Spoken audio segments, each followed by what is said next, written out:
Today on Absolute Anthem, I'm bringing you guys a bit of a quick news update. To get the ball rolling, BioWare is holding yet another Anthem live stream over on their Twitch channel. That's going to be happening this Thursday at 4 p.m. EST. Be sure to do the right time zone calculations to find the time that works for you. In this live stream, which is said to last about 30 minutes, they're going to be showcasing the Forge, where players will be able to customize and personalize the appearance of their javelins. All of those custom developer javelins we've been seeing over on Twitter, the Forge is where they've been building them, and I am stoked to finally see BioWare go hands-on with this. We've already heard a lot of brief discussion on what we might be able to do in the Forge, the different systems, the many layers, paint jobs, skins, vinyls, different materials, unique components we might be able to discover in the world, and I'm excited to see how it all comes together and how we'll be able to use it at launch. I also think this is a bigger deal than a lot of people want to make it out to be. I think cosmetics are very important to shared world style experiences, RPG experiences like Anthem, and I talked a lot about this in my video called It's Not Just Cosmetic. I particularly hate the trend that we saw over the last 3 years where a lot of games were just taking their cosmetics and passing them off exclusively as microtransactions. The core experience suffered greatly from this because there weren't any cosmetics for us to really chase or unlock to allow us to feel like we've earned something unique when it comes to the personalization of our appearance in game, especially in shared world experiences like Destiny, where a lot of the good cosmetics like ships and sparrows were just being sold through the Eververse or unlocked through random engrams. There was a huge opportunity to add a lot of value and an additional layer of loot chase to the game, and it was all stripped away and buried in the Eververse. Fortunately, we know BioWare is not doing that with Anthem. In fact, they're doing a much more freeform system where you can essentially unlock everything in-game, and then you can shortcut stuff with money if you want to. But they're going one step further, and they've already said that there are plenty of things that will only be available in-game. You can't just purchase them with real-world money as a shortcut. They are in-game only. You'll have to unlock them so you can showcase them to your friends and other people in that shared world experience, and that's exactly what I want to see from something like the Forge. That stuff matters. I want my javelin to look unique, and I also want it, in many cases, to be a reflection of the experience and the accomplishments I've made in the game experience itself. So stay tuned Thursday for that live stream. I'll be covering the Forge and my thoughts on what we see of it Thursday right here on the YouTube channel shortly after the stream wraps up.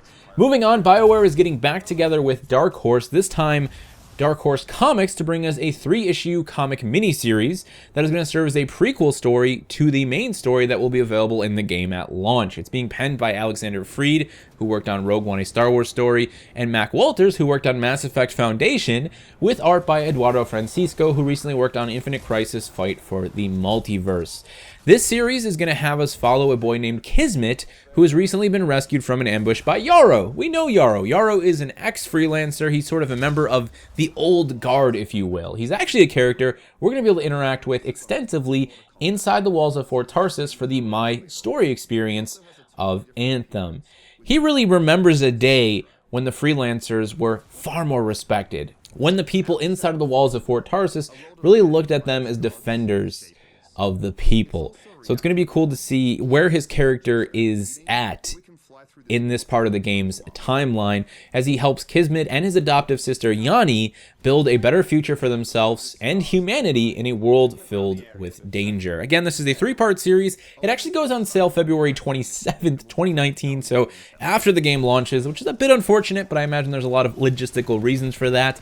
I will say straight out that I think it would have actually helped sales had they done it beforehand, because there's a lot of us who are just really excited about Anthem, really excited about the lore and the characters already, and we would have loved to have been able to get a bit of that before the game launched. Nonetheless, I'm still excited for it. I'm actually a huge fan of the trend over the last 5 to 10 years of games using comics as an additional storytelling medium, whether it's to give us new story arcs with new characters or to introduce new characters through the story arcs of characters we've already come to love and know.